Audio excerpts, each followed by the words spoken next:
Muy buenas tardes, banda, o a la hora que sea que estén disfrutando esto. Bienvenidos a un nuevo video del canal. Hoy vamos a tratar un tema un tanto polémico hace ya tiempo, pero creo que es hora de hablar de ello.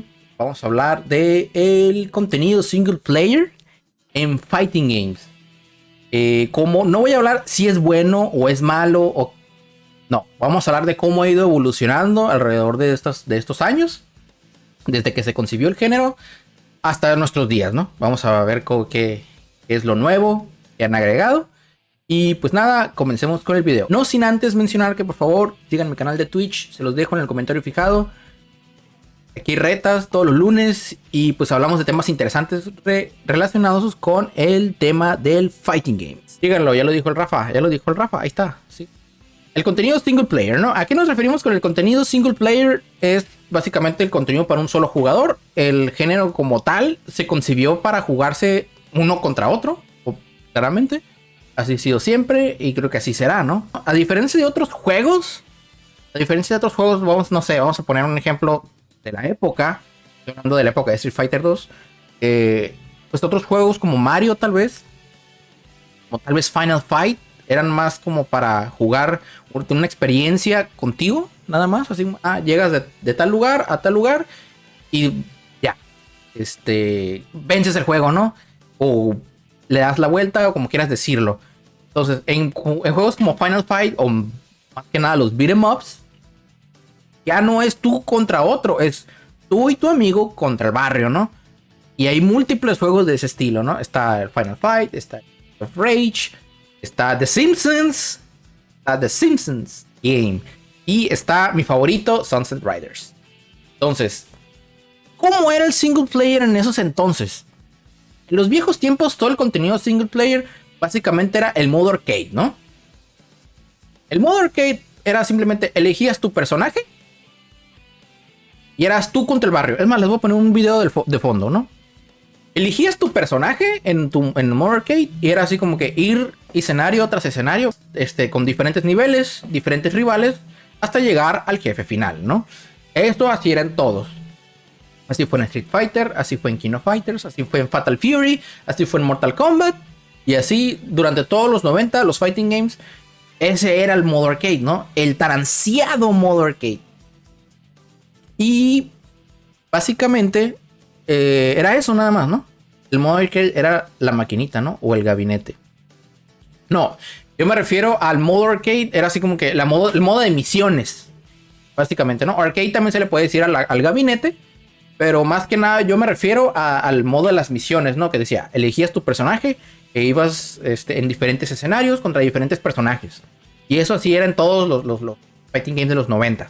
Entonces, si tú eras un jugador que no era muy habitual de echar la reta, que decías, yo quiero jugar esa maquinita, pero hay alguien ahí. Si esperabas, era porque ibas a esto, ¿no? Ibas a jugar el modo arcade. Ok.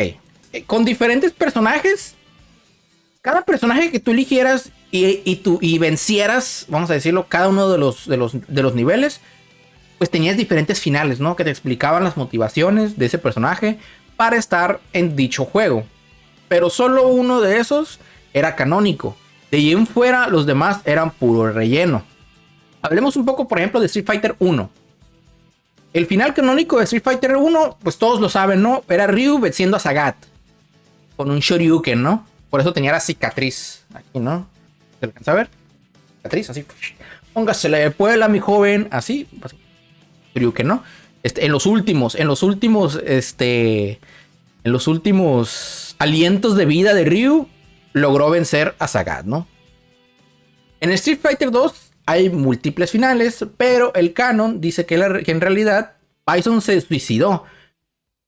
Pero eso no viene en la historia de Street Fighter 2, sino hasta Street Fighter 4. ¿Por qué? Pues porque Capcom, ¿no? Básicamente Capcom. Entonces, según yo tenía entendido, igual la gente es libre de dejarlo en sus comentarios, antes de la salida de Street Fighter 2, antes de la salida de Street Fighter 4, el final canónico era Chun-Li. Era ganando Chun-Li. Pero después agregaron a Kuma y todo eso, entonces pues todo eso fue reescribiendo, ¿no? Porque es algo que también tenían los juegos de Street Fighter. Con cada reedición se reescribía el final. Entonces el canon se iba modificando todo el tiempo. Pero Después fueron agregando más cosas como los challenges, los bonus stage en Street Fighter o los minijuegos que tenían pues Art of Fighting o Mortal Kombat, también ahí estaban, ¿no? Pero pues todo partía del modo arcade. El contenido era simple y la verdad era divertido jugar al modo arcade con cada personaje y ver cada uno de los finales, ¿no? Tenía su magia hacerlo, tenía su magia. Era de que, ya me pasé el juego con Ryu, ahora quiero ver qué onda con Ken. O ya me sé el final del Liu Kang, ahora quiero ver qué onda con no sé, Sub-Zero y así, ¿no? Eso tenía su chiste, tenía su magia. Entonces, así era el modo arcade en los 90s, con el ascenso de las consolas de sobremesa, las compañías que desarrollaban los juegos de pelea, pues aún tenían más competencia para poder retener la atención de los jugadores, y eso los orilló a agregar más cosas en los juegos que solo un modo arcade. Los primeros pasos en el modo historia como tal fue con Soul Edge, el primer juego de Soul Calibur. Edge Master, y dependiendo del personaje que eligieras, pues era el camino que elegirías para llegar a la Soul Edge, que era como que el arma definitiva dentro del juego. La verdad es que no soy muy fan de Soul Calibur, pero no estoy muy familiarizado con el canon, pero eso fue lo que logré investigar, ¿no? Otros gran exponentes del single player para esos entonces, que tenía un single player muy robusto, fue Tekken 3, con lo que fue Tekken Force y el modo Survival y el Tekken Ball Mode, que era para practicar con una pelota así tal cual de voleibol. Que Harada mencionó en algún momento que ese modo lo usaban ellos para practicar, no, para desarrollar, así como de que cuando durante el desarrollo del juego pues usaban ese modo para pues ver los personajes y todo desarrollo, pero decidieron dejarlo para que los jugadores pudieran como practicar con los juggles del juego. Ahora voy a explicar de manera muy rápida qué es un juggle. Un juggle es, ustedes lo han visto, es muchas veces, como por ejemplo un Mortal Kombat, ¿no? Que es muy dado de que pum, rebota el personaje y todavía en el aire, puedes seguir. Que ya cae en el suelo, pero lo puedes rebatar para arriba, y puedes seguir con el combo. Eso es un juggle. Porque hay ataques que te dejan en el aire, pero tú no puedes seguir el combo. Tú no puedes seguir el combo porque el juego no lo permite en ciertas circunstancias. O hay juegos que ni siquiera lo tienen, ¿no? Pero hay otros juegos que sí. Que si en determinado ataque te dejan en el aire, puedes seguir el combo. Entonces, este modo de juego, para que los jugadores de Tekken practicaran, ¿no? Y Tekken Force prácticamente era un beat'em up con personajes de Tekken, ¿no? Entonces, para estas fechas, ya mirábamos un cambio en el modo single player en los juegos de pelea. Ya no era solo tomar un personaje y llegar hasta el jefe. Ya había otros modos que tú podías optar por jugar. Ya no nomás era lo típico de siempre, ¿no? Para mí, para esos entonces, mi favorito que había que estaba en los añadidos era el modo Survival. Me gustaba así como que, el hecho de que tenías que sobrevivir a una oleada de personajes, pero no era así como que se te regeneraba la vida o cosas así. O sea, era como la vida con la que te quedaste y a ver hasta dónde llegabas, ¿no? Y dependiendo de lo que hicieras, pues te daban cierto porcentaje de vida. Y eso me gustaba mucho usar en las épocas del Play 2, ¿no? Cuando ya los arcades ya estaban muriendo. Había muchos juegos de pelea que tenían el estilo Survival Mode. Y me gustaba mucho ahí como que ver hasta dónde llegaba, ¿no? Para la sexta generación de consolas, Midway, con su saga emblemática, quiso agregar otras cosillas extra en el género por Mortal Kombat. El minijuego de Mario Kart, tenían juegos de ajedrez, tenían así como que que las bolitas coincidieran del mismo color y ahora sí iba reventando. Tenía un montón de cosas Mortal Kombat, siempre tuvo muchos agregados ahí de una manera de easter egg, ¿no? No, fue en Deadly Alliance. Sí, desde Deadly Alliance ya existía el modo de la cripta, que era tú deambulabas por un escenario. Mayormente, en su mayoría, estos escenarios eran cementerios. Entonces, el único que tenías que hacer era desbloquear cosas, ¿no? Abrías cofres y estos cofres, pues te daban loot. Básicamente te daban colores de personaje, te daban cosillas, ¿no? Extras en el juego. Hoy en día, el modo cripta ya no es nomás andar deambulando, o sea, ya es resolver acertijos. Ya está muy evolucionado el modo cripta y espero que para el próximo Mortal Kombat 12 tenga un modo cripta muy bueno, ¿no? Y bien, entonces pasamos con la séptima generación de consolas. Vamos a la séptima generación de consolas. Si ustedes no saben cuál es la séptima generación de consolas, pues es Play 3 y Xbox 360 básicamente, ¿no? Entonces, para la séptima generación de consolas, como ya como ya sabemos, se dio un despertar del género. Porque para esos entonces el género estaba muerto, estaba moribundo. Ya hablamos de eso en un video en el canal, se los dejo en la descripción. Pero ahora agregaron otras cosillas. ¿Qué eran estas cosillas? Todo juego fighting game de séptima generación, pues tenía su clásico modo arcade, ¿no? Pero tenía otros añadidos extras ahora, que eran los trials, así, los modos, las pruebas, básicamente, ¿no? ¿Qué es este modo? ¿Cómo consiste en este modo? Tú elegías un personaje y tú con ese personaje te daban como una secuencia, ¿no? De que, da un golpe, pum, pasabas al siguiente. Da un golpe con una patada abajo, pum, pasabas al siguiente. Lo que te hacían básicamente era como entrenarte en cierto modo. Servía como entrenamiento, decir, ok, quiero usar este personaje, quiero ver cuáles son sus movimientos clásicos o básicos. Porque básicamente te lo enseñaban así, ¿no? De maneras muy básicas. Ibas desde lo más básico hasta lo más difícil. Y eso no significaba que era el máximo potencial del personaje. No, tú lo podías explotar más, pero ya sabías cómo funcionaba. Eso le añadió bastante. Fue un añadido bastante bueno, ¿no? Para el género. Para que los que vayan empezando, pues sepan cómo es el personaje que están usando. Ese tipo de cosas no habían antes de Street Fighter 4. Al menos yo no la recuerdo. Que te dijeran, ok, haz esta secuencia. Y la hacías, la repetías, ¿no? Tratabas de emularla. Y no solo eso, o sea, ya hasta te dicen cómo. O sea, ya hay una prueba ahí de que, ok, no sabes cómo hacerla, no sabes a qué se refiere. Pones un video literalmente dentro del juego. Te dice, es que es así. Y a veces ni siquiera viéndolo lo haces bien. Tienes que practicar y practicar, ¿no? Entonces, eso me parece un añadido muy bueno. Los modos trials. Y recuerdo que hace no mucho, durante la pandemia, el KOF 13 tenía unos modos de trials sumamente perros. Y eso les dio de comer a muchos en la FGC. Era de como no había mucho que hacer. Entonces, vamos a hacer los trials de KOF 13, ¿no? Para jalar banda, ¿no? Y había quien los hacía bien, había quien los hacía la primera, y otros que ni podían, ¿no? Yo personalmente los trials, ya los más pesados, pues yo no los puedo hacer, ¿no? Pero sí, en cuanto a KOF sí es un poco manchado en ese sentido. De que te pone cosas así muy sencillas y después al rato así como de, carnal, ocupas 4 brazos para hacer esto. Forma de decirlo solamente, no digo que sea así tal cual. Entonces ya existía esto. También existía, pues ya agregado al survival mode. Al survival mode, al modo de misiones, al arcade. Y muchos creen que fue con Mortal Kombat 9, pero en realidad no fue con Mortal Kombat 9.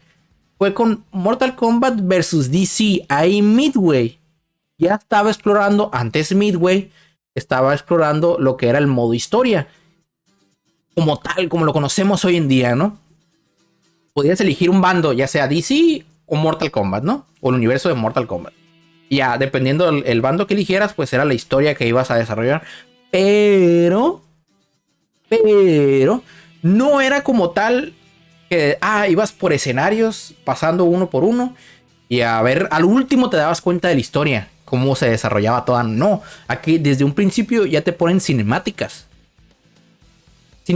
para que tú veas cómo está la historia. A veces los enfrentamientos se justifican de una manera súper pedorra, como, hey tú, idiota, fight. Acá no, y ya empezaba la pelea, ¿no?